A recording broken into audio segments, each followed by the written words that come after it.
It's actually interesting coming back to some degree. I go back on a little bit of history, and that was pretty much where my next slide was. My role as head coach. Basically, if we go back a step, I applied for the VIS as an athlete for 7 years and missed out every year. I hate seeing that letter come through each year saying I missed, but and then in the 7th year, I applied and got in. I was actually in my 2nd year of my apprenticeship as a trainee professional. So at the VIS in the golf program, we do, basically my role is to make top 100 of the world players. They can come through the trainee system, our PGA system, and they also predominantly come through our amateur body. Probably your best example here, one of our biggest success in the area, Marc Leishman, who was actually in the program the same time as me. So I was fortunate enough, I actually never thought about becoming a coach. I think a lot of players starting through always thought we were going to be the best players in the world. And I had all the dreams, and I'm going to say I was doing a lot of the right work, especially when I got sort of access to the VIS. So my role, my thought process changed a little bit there when the head coach, the assistant coach that was in the program at the time, decided to move on. He was working with Robert Allenby, and his wife moved to London. Robert Allenby, if you don't know, is a former VIS player, one of our best players in the country. Plays on the PGA Tour, and decided to move overseas with him. And then the assistant's role came up, and at that point, the head coach, who was my coach, sort of gave me a tap on the shoulder, saying, "Look, I know you want to play, and it's your dream." And I had an Asian tour card and an Australian tour card and so on. And he said, "Look, what's your thoughts about taking the role as assistant coach?" So I had to go home to the wife and explain this is, coaches in the golf program historically haven't moved on too often. Hopefully I'm not getting kicked out anytime soon. So we decided to go for it. I went through the pathway of the whole interview process and whatnot, and unfortunately I missed out. So then I was in a sort of what I thought was a bit of a spot of bother. I've decided to, go down this pathway of coaching a young family. And I said I want to spend some time at home. I was travelling sort of 30 to 35 weeks a year as a player. I'm trying to monitor that now as a head coach. I think I'm pretty close to the same numbers. That's why certain people in the room can't get a hold of me very often. But it was interesting. 12 months later, it was actually sort of in that period there, the opportunity came up to work with you guys at the sports academy down here, which to me was my pride and joy at the time. I was there with Stuart Leong, another friend of mine who's moved on through the PGA as well, and we took a lot of pride in coming down here because it was kind of our little puppy, if you know what I mean. And so it's actually even quite an interesting drive. I don't think I've been back for 2 or 3 years. How much it's actually changed just even driving into town, which is always a good thing. But one of the things that I was, as an athlete, I thought this was pretty cool. And as a coach, and I think especially when we go down this role talking about technology, I think this is probably the most important thing, is that whatever we do, and this is what I keep telling my team, whatever we do is got to be based around the athlete. That can go from day-to-day training through to, obviously work closely with Nick with sports science, and making sure that information is getting delivered in a way that it's only going to benefit the athlete. I think it's very, very easy, especially in the golf industry, to sound like you actually know a lot. We've got some really fancy tools that we can plug in and bring up all the bells and whistles, but unless you actually know how to deliver that information back to the player, it's absolutely pointless. And in most cases, it actually can, in a lot of cases, can destroy the player, because then the athlete gets confused, and then I see that then all of a sudden the coach hasn't done his job, and then if I push into our sports science department, they haven't done their job. That doesn't happen very often with me, at all, actually. So this is something that I live by, and Frank Pike, who is our former CEO, said to me that if this is after he'd finished with us and knew that I was coaching. He was there when I was an athlete, and I spoke to him at a dinner one night. And he said, "Marty, if you don't wake up every single day thinking about your athletes, I want you to quit. That's all I want you to do." So it's interesting. That's one thing that I spoke to him quite a bit throughout the years. But to this day, that's one thing I talk about a lot, and I talk about a lot with my team. And that since then's gone from me starting down here as the sports academy coach down here to now me being the state coach of Victoria to now being one of the national coaches of Australia. So the same principle hasn't changed. I just unfortunately have to work with a hell of a lot more people, which at times has its own problems, which we'll talk about how I can use technology to support that. More importantly, it is getting reasonably late, and I want to make this as interactive as possible. So at any given point, I'm going to be chopping and changing a little bit between this presentation and a case study and some stuff online. So jump in whenever you're ready. This is a photo of our facility that we use in the golf program down at Spring Valley Golf Club in Melbourne. This is a guy back here that's kind of the guy behind the scenes, and the fact that he's our 3D biomechanic, and he's also, I think what was mentioned earlier, he's probably the most qualified guy in the industry. I'm very fortunate enough that he's over time become one of my best mates. Originally from Scotland, from St Andrews, has moved out here, and he's understanding of the golf swing, the anatomy, and how everything moves is, as I said, I've been fortunate enough to meet a lot of people around the world, and he's definitely the best. So I use 3D biomechanics. As you see, there's Matt Jago wired up. We were just talking about him before. Basically, it's a system that we can capture live information. More importantly, we can give live feedback. And for a lot of coaches and people walking into that room, there's a lot of numbers, a lot of graphs, and you can see if I pop into the next page, there's graphs going everywhere on what's moving where and how it's moving. And once again, if you put that information in front of a player, they're looking at that, looking very, very confused. The biggest thing that we can do with this system is our feedback.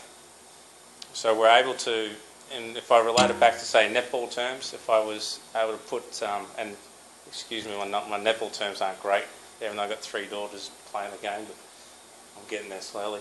But if we were able to put our sensors on through your shooting arm, correct me if I'm wrong, yep.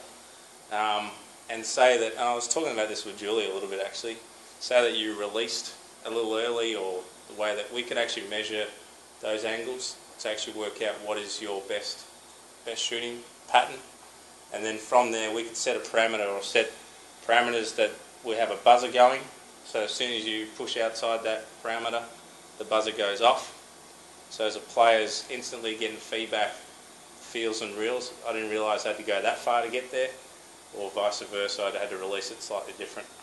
So as a feedback tool, it's fantastic. To the point, my guys that I work both professionally and within the program use Ryan a hell of a lot, to the point that I can be anywhere in the world. He's generally travelling with me, but if he's at home and I'm somewhere else and I've got a player that's not too sure where it's going, I can send them straight to him. They can get on. They know what works. They know what doesn't work. So they're not messing around with, unfortunately, 2D image, which we will talk about. Really doesn't tell the whole picture, especially in golf. It's arguable, obviously, through different sports that we can talk about at another time. But the other bit that I work on, it's actually quite interesting, is TrackMan. TrackMan's that device over there. When we first brought that, that was $45,000. It's a radar. It's a radar system, the same technology that the British Army used to track missiles. It's now, if you call it your gold star, recognised from a sports science, and we're doing a lot of research with it now at Victoria University as well. But that pretty much has changed the world of golf, in my eyes. It could be argued around the world when I say that, but basically what they've done there is that's the most accurate form of measuring how the ball flies, but also the technique or how you deliver a golf club. Unfortunately, when I went through my time as in our PGA, our Professional Golf Association, this is on film. The ball flight laws that I was told have now through TrackMan, through science, have been proven wrong. So effectively, what we're saying, unfortunately, there's a lot of people out there teaching to a ball flight law system that is incorrect. I presented that case to the trainees about 4 or 5 years ago. I don't think I've been back since, but I presented it, and head of education for the PGA was there from a presentation, knew that I worded it up telling this is what I'm going to do, and got mixed reviews, might I add, but it was quite interesting. At the end of last year, the Australian PGA have been training golf professionals up in China. It's an amazing project and done a really, really good job. Stu Leong, who was working with me down here, basically head up the whole thing. And we've trained 5,000 golf professionals up in China how to teach golf. When they were up there 5 years ago, they were teaching the old ball flight laws. They brought me in at the last session in their Cert 3, in their Level 3, to stand up in front of 50 people I've never met before, through an interpreter, to tell them the ball flight laws that they were taught 5 years ago is incorrect. I thought I was going to get escorted out of the building, but over the course of the next few days, we worked things out, and they totally understand. So I use that device there in my facility. That's used every single day. How often I use it, it depends. If you were to come to me for a lesson for the first time, I would probably capture data, but I wouldn't show you or tell you anything about it. I'll get 2D footage, then I'll get some TrackMan numbers, and then I'm going to add both together, and it's up to my decision on where I want to go with that. It's at a point now that, and I'm presenting this a lot around the place, around the world now, and in golf, this is what I've said to the guys, this is not going to go away. The TrackMan's used nearly at every single tournament. So if we don't educate our athletes how to use it, the information they could be delivered with, or be, some random guy could be telling you, oh, you need to be looking at, as you can see, there's a lot of numbers here. They could say that this number's horribly wrong. Well, if the athlete's not aware of that, all of a sudden he's at his tournament that's trying to perform, and he's getting information that's incorrect. So my thought is, everyone's a little bit different, but I'm definitely educating my players to be able to use the system. So they could go anywhere in the world, they could get on, they could hit a series of shots. If they don't know the numbers, they can send it to me quite easy. But I've got guys that are able to pretty much run their own training session where they've got TrackMan there, we've got a monitor down here, and they're basically hitting shots, and they're working within numbers, which is pretty amazing. And I've even got to, I also do some public coaching as well, and the members of the club, I've even got members of the golf club that are 25, 30 markers, have got no idea about a lot of this. All of a sudden hitting shots and telling me how the numbers changing and stuff like that. So I think it's one thing we are sometimes a little bit worried about, is that if we do show them, are they going to get scared? But I think if you show them with the right information and support it the right way, I think you'll find that it's a very helpful tool. So these two things that these are these are both things that I obviously use every single day. I guess the fortunate part is the fact that I'm able to use this. So, you know, for some of the other golfers in the room, that yes, we don't get access to that. So how do we go about working around those parameters? Pretty much every given day, I've got a TrackMan in my boot. That's a Sam Putt Lab, which is what you're seeing on the group, Science of Motion. That's actually a putting device that we click onto your putter that measures 27 different parameters of your putting stroke. How much of that do you need to understand? Very little. Once again, I think it's a tool that the training part of the tool is very, very good. Okay, so I'll look at the report. I generally wouldn't show too much of the report, but I'm able to set the parameters similar like we do on biofeedback on 3D, and say that, for example, your putter face is really open.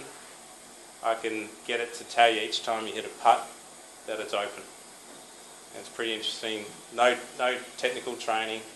The player, how quickly they will start to work out, find their fields to work out what is the right parameter. I'm basically wake up every day quite scared to drive my car around the streets, and the fact that I've got a $45,000 device there. I've got a Sam Putt Lab which cost me about $11,000, and my video camera that's sitting in there that now goes on eBay for about $4,000. So I'm always looking in the rear vision. What's your reg?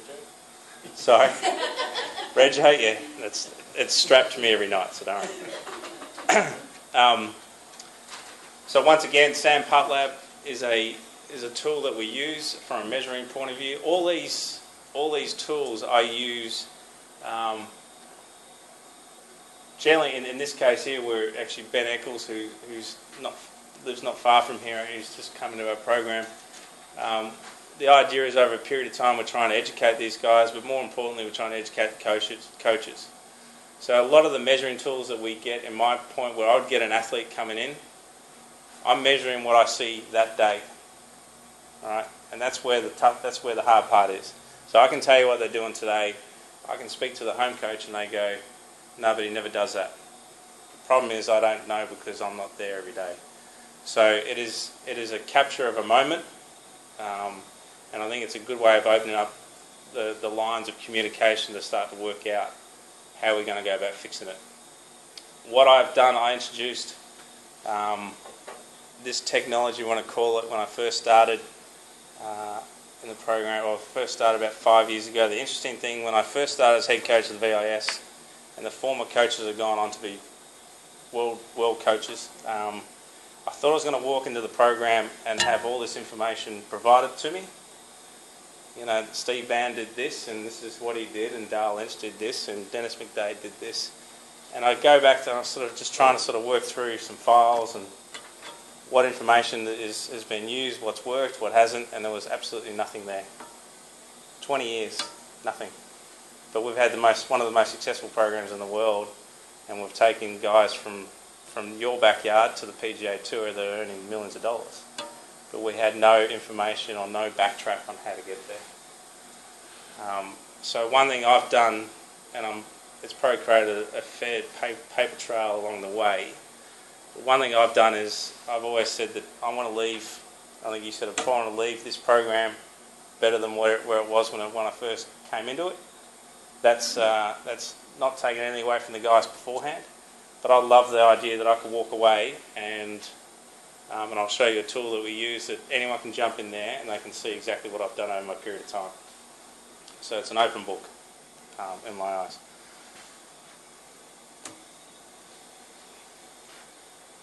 Now this is something that was touched on a little bit about the whole buy-in from a monitoring point of view, which is I don't think it changes anywhere in any sport. It's a nightmare anywhere I go around the world. It's so hard to do.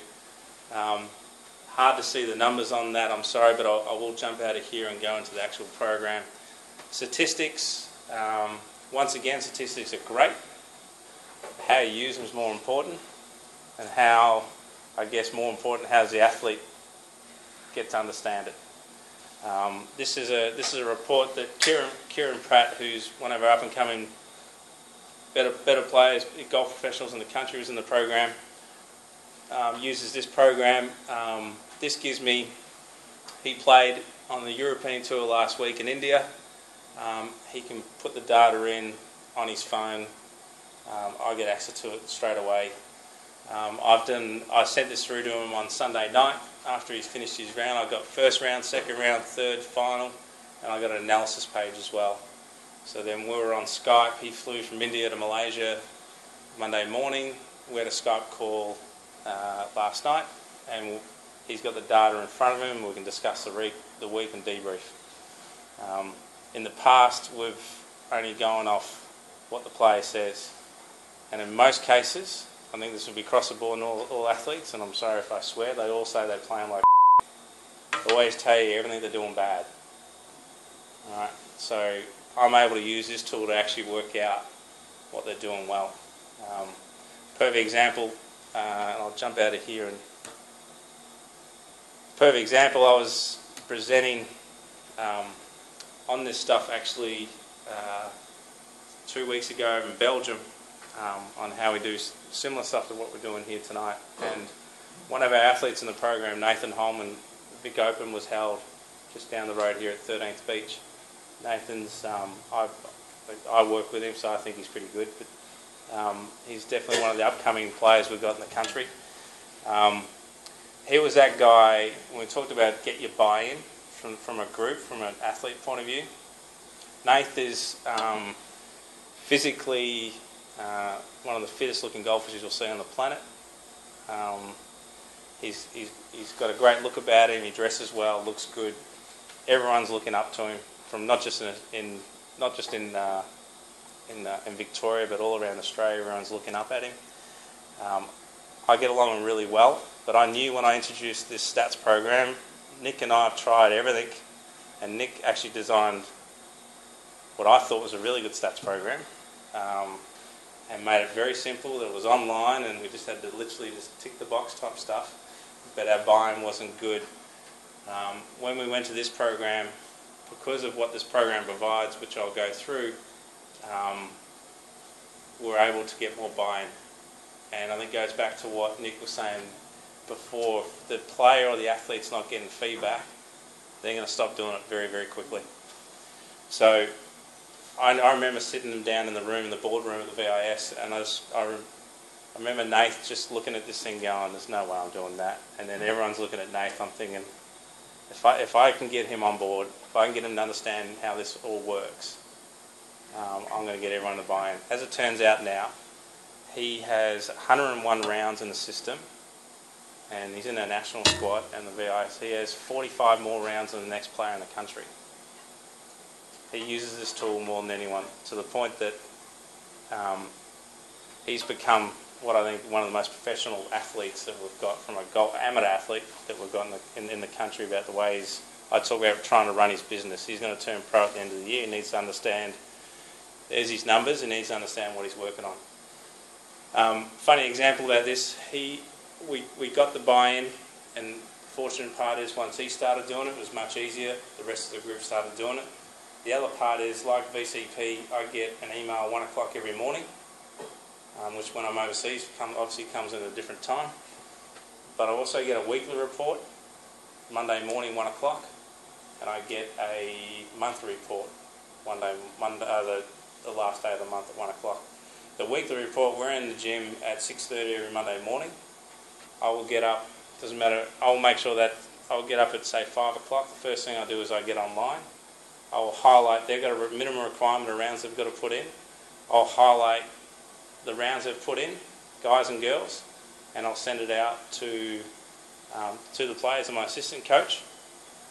And if there's anyone that's missing a round, I'll say, hey mate, you need to get this round in by the end of the day. By the time I get in the gym, and then now I'm in their face, going, mate, you didn't put your round in, you're not leaving here till you put it in. So I guess fortunate the way the program's situated that I'm able to get that face value, but they know that I'm looking at it. So a great example of this, Nath is in a routine with the stats program that he literally 5 to 10 minutes after he finishes a round, I know it's gone in. It sounds ridiculous, but I know it's gone in. The rule is that he finishes, he generally rehydrates, has something to eat. While he's sitting down, he'll put it in. It's an app on the phone, literally takes 5 minutes. I was in Belgium, the way the time was working, I literally looked at, he was playing the first round of the Vic Open in the morning, 8 o'clock, whatever it was. It was now 1 o'clock. I had this set on a page. I hadn't refreshed the page for like an hour. And I said, look, I'll go by my word on this one. I reckon he's already got the first round in. So I went, click, refresh the page, first round's in, right there in front of me. So then I actually went through the process. I said I did a presentation that went for about 9 hours that day. So I can talk. I know you guys have got homes to go to, but we'll get there soon. I went through the process, jumping onto my phone, get on WhatsApp. We're looking at one area of his putting inside 5 feet. Even though his actual putting numbers weren't great on the day, and that's what we're looking up here, I was able to look into the analysis part. He was 100% inside 5 feet. Good job today. Remember, the tournament's not over until the end of the week, whatever it may be. 100% inside 5 feet. Let's keep up the good work. So he's getting feedback straight away. So I think VCP, I think is a fantastic program, and it drives me nuts that we weren't able to get it to work. But in this case, we're actually working with these guys here to get a better understanding. Now, in this stats program, now I really do wish every sport had something like this. Something like this that you could use to get an understanding of what affects performance. Now, for the non-golfers in the room that know absolutely nothing about golf, you will still, hopefully, I want your feedback, still get a good understanding of how we can improve things. In golf, we've obviously got different elements of the game. You've got full swing, you've got short game, which gets broken down to chipping and putting and so on. In this analysis, we have your, what we say, proximity to the hole. So from each different yardages, I can tell you how far away you hit it from the hole. So up the top here, you see from 0 to 10, Nathan averages 2.4 metres or 8 feet. Okay, and then we've got his putting stuff down here. We're able to work out exactly what he's doing there. This is becoming a really good tool, because what I tell everyone, and this will be no different in your own sports, if you don't know how good is good, there's no point training. Alright, so there's no point as a coach going out to a training session and trying to get these guys to train a certain way if you don't know how good is good. So as coaches, we need to know what is a benchmark. So off the PGA Tour, I spend too much time in this area, but off the PGA Tour, I'm able to get how good is good. I'm able to get the averages, and for whatever reasons, numbers do to be able to stick in my head. So I'm able to and I've done this all around the world. Try to get the guys a better understanding of how good is good. We had a coach in Belgium that had a 12-year-old kid, and a 12-year-old kid kept going back after his coaching session. He was really upset because he had a 3-metre putt. And on crappy greens in Belgium this time of year, it's snowing still, right? So the courses are horrible. The coach is expecting him to hole 17 out of 20 from 3 metres. Tiger Woods on the best green on the planet isn't holding that. So he's a bit of a dick, he's saying that's not good enough. You got this kid's got no chance. He hates golf, he hates the sport, purely because the coach is trying to prescribe something that's unachievable.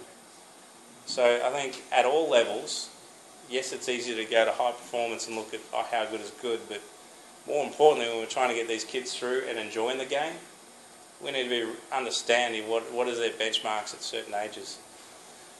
What I've done now is it's now gone straight away, but straight away I've got every high performance guy and girl, junior and senior, on this stats program. So I'm now looking at way too many stats, but I think I've got about 120 people on my program.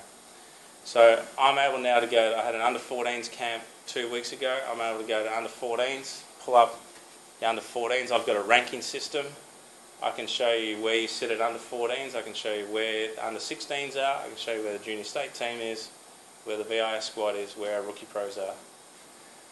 So it's a clear little benchmark or clear little pathway to get them to understand what are the levels you need to be at. So in this tool here, this is it. I would love if other sports had this, and if you do, please show me because I'd like to have a look at it. I'm able to click here, which tells us how often he hits a shot in a certain range, in these ranges, okay? And relative to how many putts he holds, I'm able to show him where he's losing shots. So currently he's averaging 71.4. He, obviously with 100 rounds in the system, to change that average is going to be quite hard, good or bad. You're going to have to do a lot of good or a lot of bad to really change that, alter that number. But the areas that we're looking at here, you can see at 7.9 feet, PGA Tour are averaging 3 feet. So if he improves from 7.9 feet down to 3 feet, you see what happens to the number? We've now got a positive influence on his average score of basically one shot. And that's from 10 metres, that's from here to here. Just get better from here to here. Right? So from 10 to 20, he needs to average 6 feet. A little sensitive. We've got another positive influence of it, I say another shot, and we need to average 7.5 here. So he's now got from 40 metres from the hole, if he improves, that's what tour average is, not the best, tour average.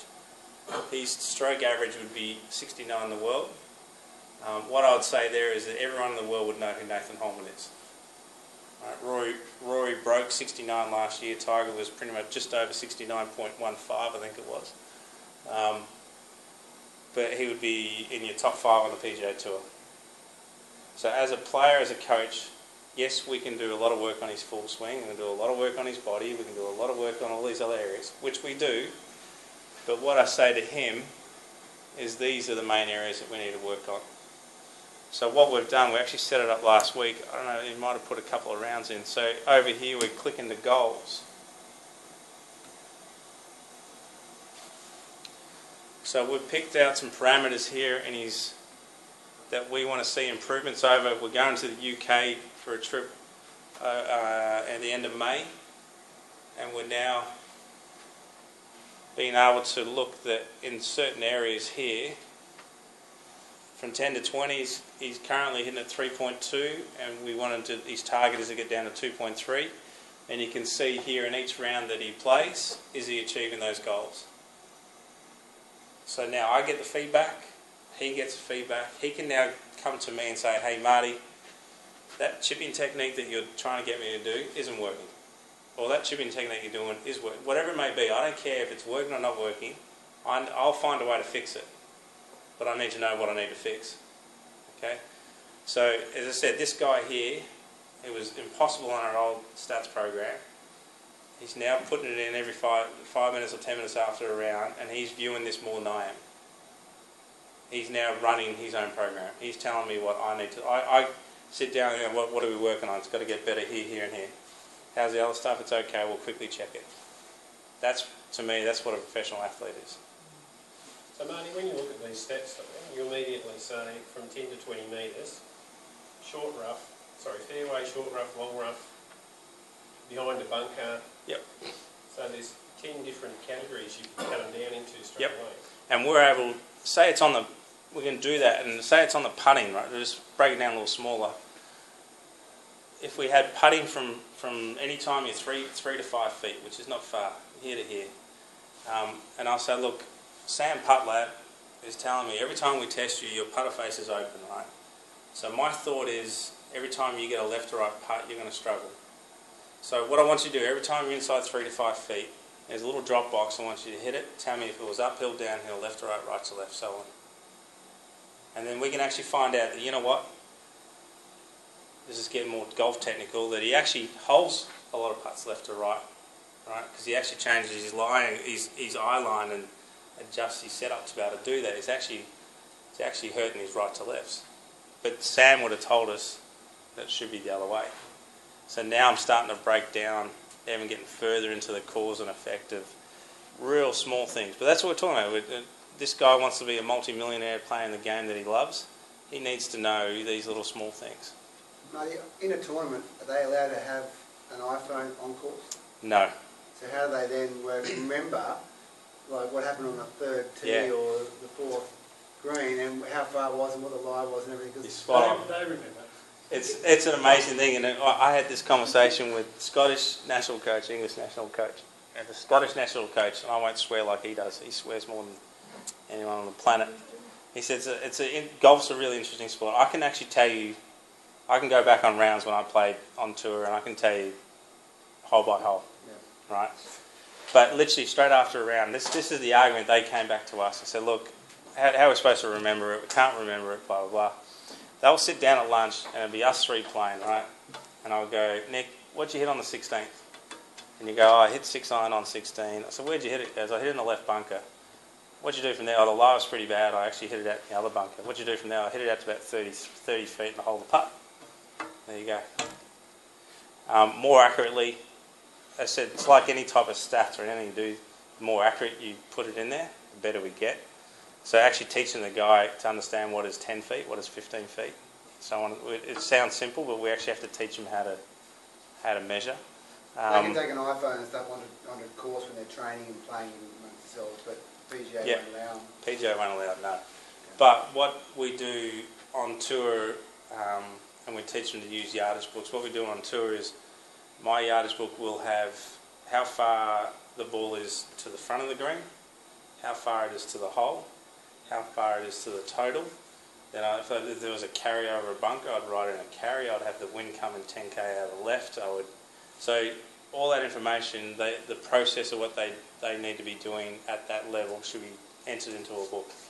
Now at junior level, it's obviously not going to be. At junior level, I need to get them to understand the difference between 5 feet, 10 feet, 15 feet, and so on. So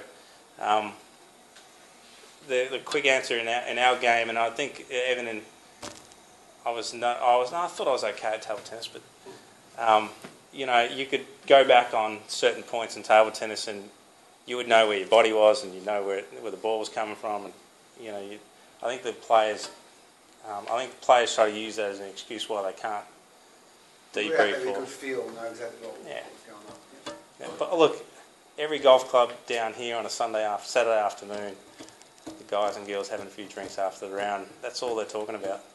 Golf stories. They're talking about what happened on this hole, and can you believe what happened here? And if you talk to them for 5 minutes, all of a sudden you got 8. Well, it generally takes more than 5 minutes, about 6 stubbies, but it'll take a whole round of golf. Yeah. So as I said, I'd love to see this in as I said, golf's really tough in a lot of areas, and the fact that if you, like a runner, if you can't run a certain distance, you're not going to be able to compete. And as we know in golf, you can see there's a lot of different body shapes and so on and so on. We need different measuring tools to actually get an idea of if you're good enough. There's a guy that I'm working with this Friday up in Sydney, Matt Steiger. He's played for Australia last year. I'm working with his coach on short game, and the fact that I've got evidence here that I can go sit there in front of his coach and the player and show him that he's not good enough. Now, I'm not going to tell him that and say, well, this is the level it needs to be at, but we're then able to put a plan together as a group and look at it. The other part that we're doing more, that we're getting into and changing up a little bit, which goes close to what we talked about in VCP stuff, is that we're able to log from a training point of view. I'm going to definitely get this stuff changed on the right. This was more around training being practice. I want it more into tournament weeks and so on and so on. But you can see this guy here.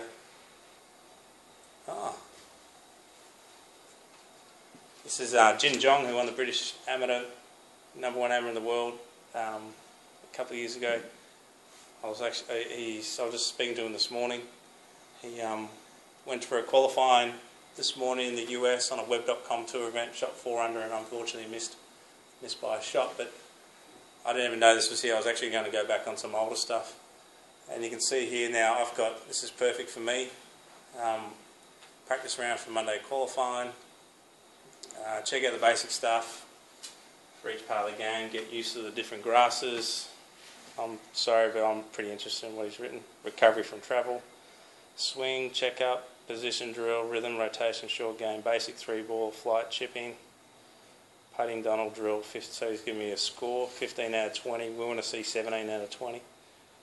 Maybe Wayne missed. No.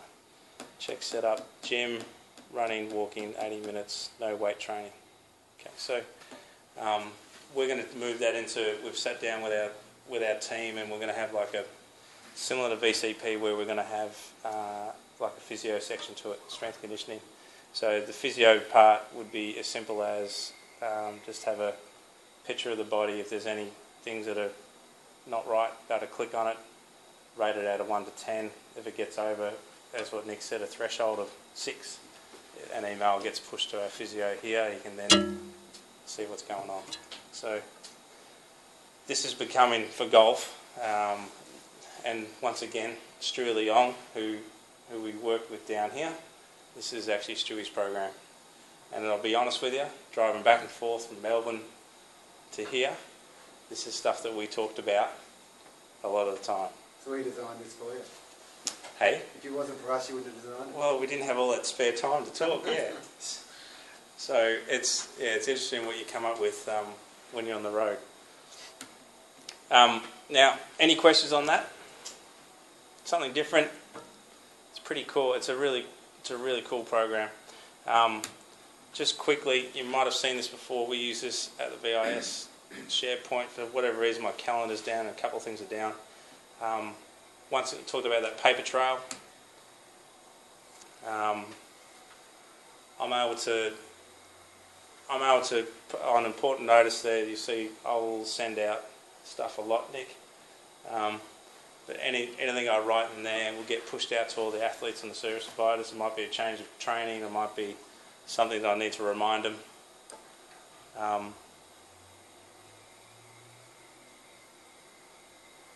Okay. So go back to Kieran. Here's all the so what I've gone back on time.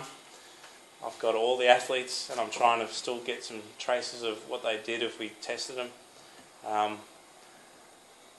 You'll be able to go into Kieran Pratt. These are all like with obviously skin fold results, eye testing, whatever we do. I track. It's a massive job that I think Nick should have told me what I was getting into when I first started. But now that I'm that far into it, I just have to do it. I've actually got this. I've even gone further, so you can see that these are all Kieran's 3D stuff. They're actual files that I can pull out and use my 3D viewer to analyse. But I've actually gone into down here, Golf Victoria High Performance Program. One of my other jobs is working with all the.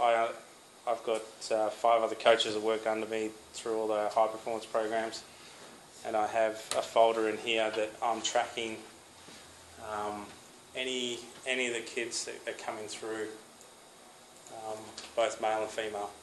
So from their psych reports through to whatever, Sam Putt Lab, whatever it may be.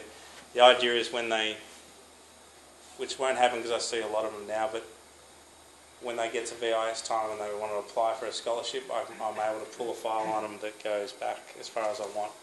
So I can see if that person has done that work or hasn't done that work. We provided that information, and it might be body stuff that every time we got him screened, nothing had changed. So I'm going to go, well, yes, you're a good player, but your body's no good. I wouldn't say that. Your body's not good enough. Depends on how you want to say it. And we've given you, over the last 6 years, we've given you all this information. You've had access to this, this and this, and it hasn't changed. So how much money should I be spending on that athlete to try and make him top 100 in the world? I can start to build a case. Evidence-based, basically.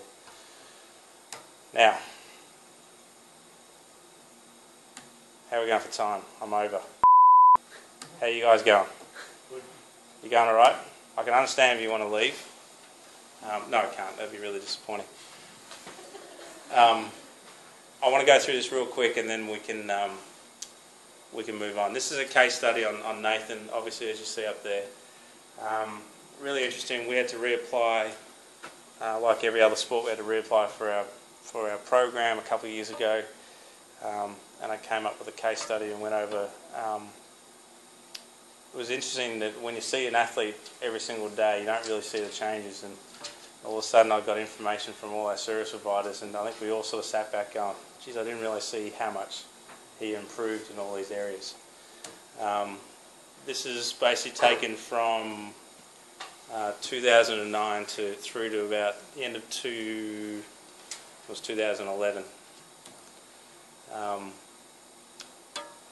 This is from our strength conditioning. Our physio. We've got our physio that a couple of physios that we worked over the time. We've got 5 levels of screening that I've worked with him and doing, and we now streamline. So we go back to 2008. I can show you where he's 2013. Red is obviously areas that we need to improve on, but we can start to see patterns, and everything's measured once again. How much of the body stuff do you want to see? Basically, there's Nath at 2009 and 2011. If I try to play this video file, I know it's going to jump out. I tried playing it before. Why I showed this is for the golfers or non-golfers in the room. I think understanding movement's important in any sport. Obviously a very skinny little 18-year-old at this point.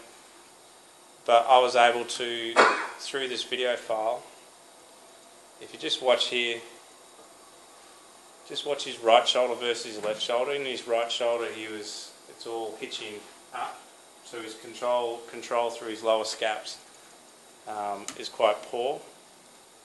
The left shoulder works quite well and the right shoulder works up. So he has no idea what he's doing right now at this stage. That is a golf exercise. Poor Nath on that one. So I was able to, you can see the changes here.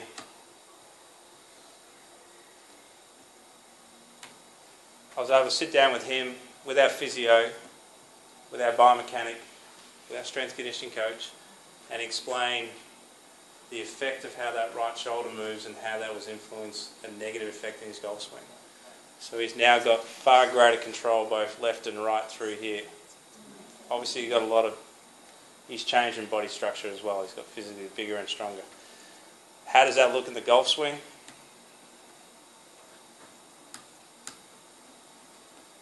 Stuff that I get excited about. Back in 2009 here on the left, footage isn't great. There's a difference in the camera that I brought there cost me about $3,000. Camera that is now worth $4, but the camera that I use that can film pretty much exactly that is $300 now. And you have a look at, the camera I filmed on the right was $300. So look, he's a good player, representing Australia at 18, like in his juniors. Pretty looking swing, but to me, we can see. This is golf terms. You can see how high that right arm gets and how high he gets up here. There's a direct correlation to what he was doing through here. So I was able to show his golf swing and show these are the reasons that you're doing your daily drills. And these are the reasons we're getting stronger and progressing in the gym, so you can actually support that. So 2011, obviously, once again, the body's changed a lot. This is a $300 camera versus a $3,000 camera. You can see a very different look, a way that movement is.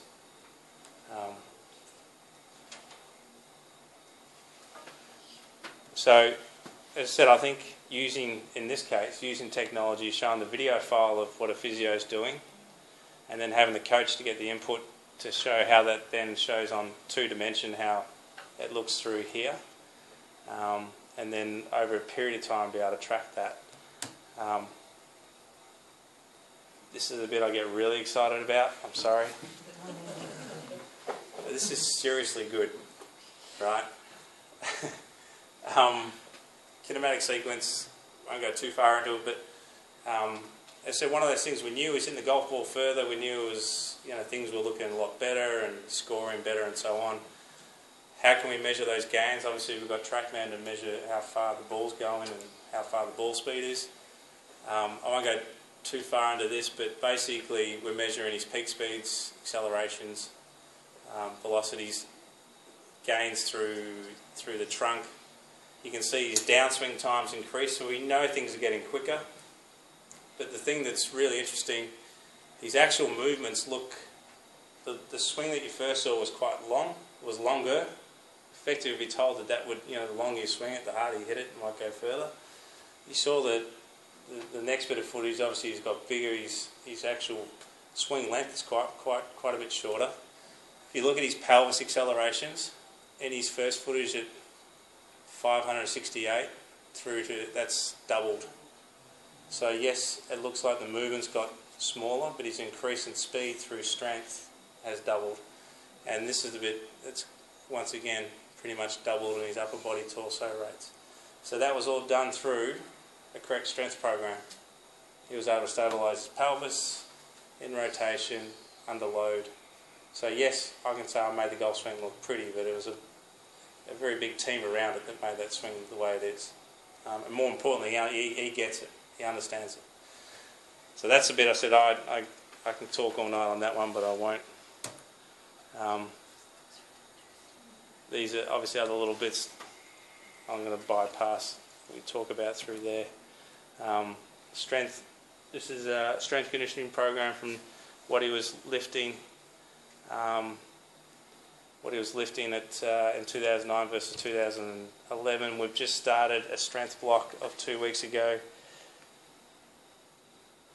At the end of 2012, he was, I think, maxing about 110 on the bench. The start of the strength block, he was 6 at 100. So I reckon he's got. They reckon we'll be in about 4 weeks. I reckon we can get him out to about 120, 125, which for a golfer is unheard of. And Nick's little spot. Obviously, this has changed quite a bit, and actually getting the.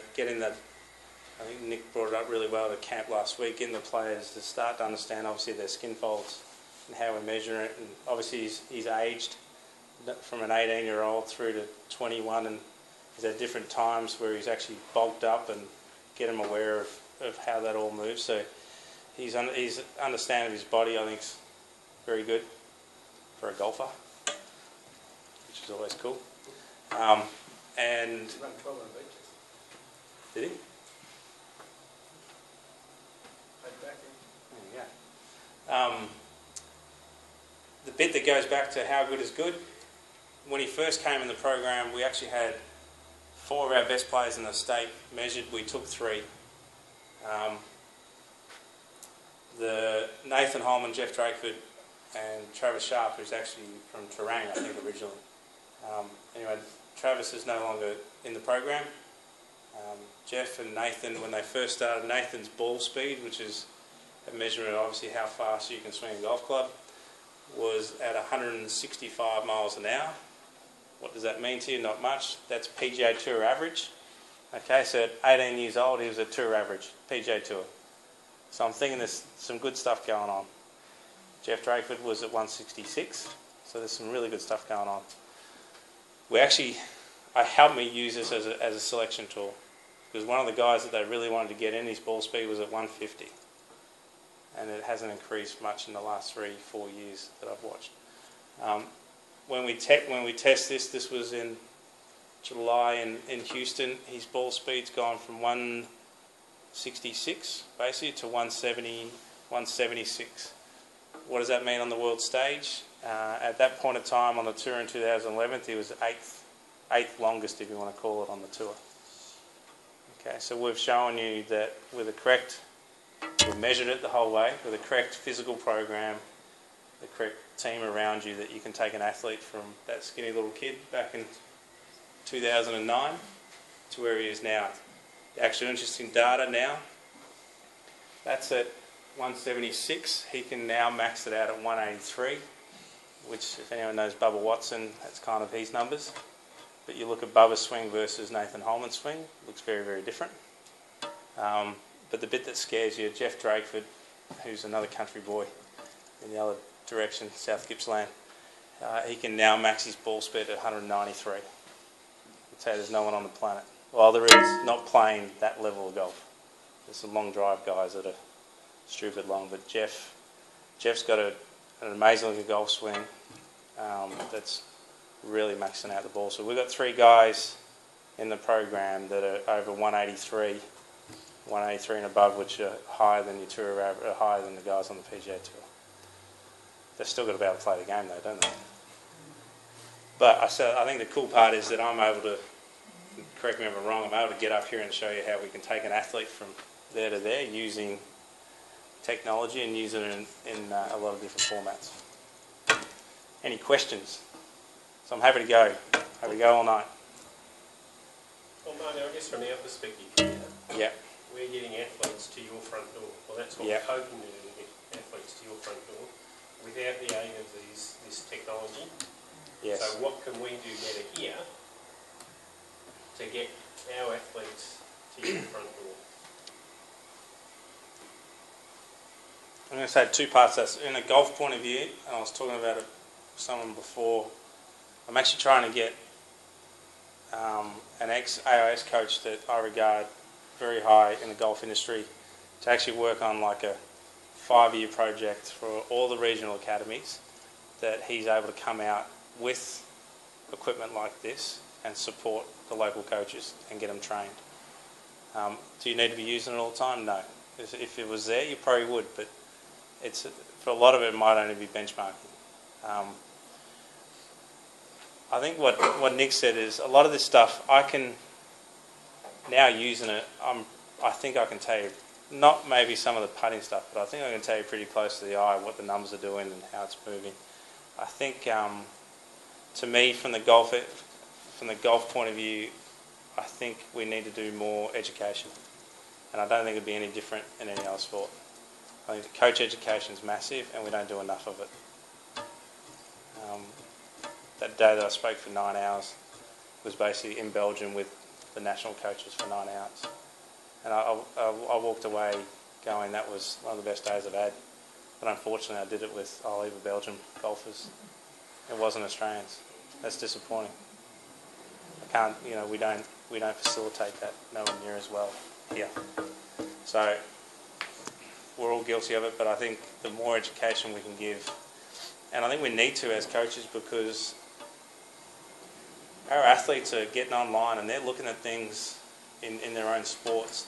They're looking at different software and looking at different ways of measuring it, and we need to know the answers to that. We need to know if that's a really good tool.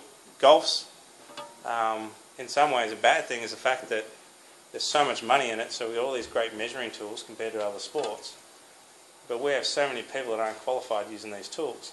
So all of a sudden we've got a massive group of people that think they're all experts. I spend more time than anyone in biomechanics. I'm not even close. I've actually got a system myself. I'm not going to act like I know it. Yeah, I can get you strapped up and make a couple of swings and look good. But so I think it's technology. We've got to be careful. And my assistant coach, who's a little bit older than me, played on the European Tour, Darren Cole. He's quite interesting. He keeps saying, he says, with any new technology, he goes, I don't want to see it for 5 years. I know it's there, but I don't really want to see it. I want you guys to go away and tell me how it works, but in about 5 years' time, I'll sort of step in. And even in our time that we've worked with him, he's coming around the other side now that he's using a lot more technology. But I think a lot of that stuff can be confronting to a lot of people as well, because it's like the athlete expects that you should know how to read a report. You should know all this type of stuff. Where your skills might be more in playing of the game or the feel of the game. That's not a negative that you don't know how to read a 3D report. I think one thing that the Academy certainly does is it introduces other elements of sports science to the athletes, which is terrific. Yeah. And we seem to have an easier job at introducing it to the athletes than some of the coaches. You know, their understanding of and particularly since Glenn's been in charge of the fact that they've got to use the right muscles to maximise their performance, and I guess that goes with the video that you showed Nathan before. Yeah. That you know, they might be really good on court, but to improve in a dramatic way, there are things off court that they need to do. Those sorts of things. I think the more that you can relate, and I think Glenn knows this better than anyone being at, the more that you relate, because the athlete only wants to know what they're weak at in performance. They don't really give a shit if they can't squat 120 kilos or whatever it is. But if you can say, hey, probably squatting is probably the wrong thing for this, but if you can say that, you know, you're doing this, and this is, every time you put yourself under load under that foot, it collapses because your left glute's too weak. Right? I'm just looking at table tennis, I'm not bad at backhand, but then you can go, well then the guy's going, so you're trying to tell me that if I actually get strong on my left glute, I'll be able to hold that longer and I won't collapse every time I try to hit that backhand. Yeah, that's basically what I'm trying to say. So I think the more that you can relate it back to that body stuff, because it's easy to say that yes, you've got a gym program, you've got this, this and this, but I see a lot of programs around the world that they do that. The US college system's great, they've got the best facilities in the world. The guys are moving through rooms, but there's no integration. And they've got the best facilities in the world. They've got some guys over there at the moment working with them, and the money that gets into that makes our Australian, any of our academies, any of our institutes look like crap. But I think the more that we can get them to understand, you know, that's why we're doing it, that's the influence. And I think that's the role of the coach.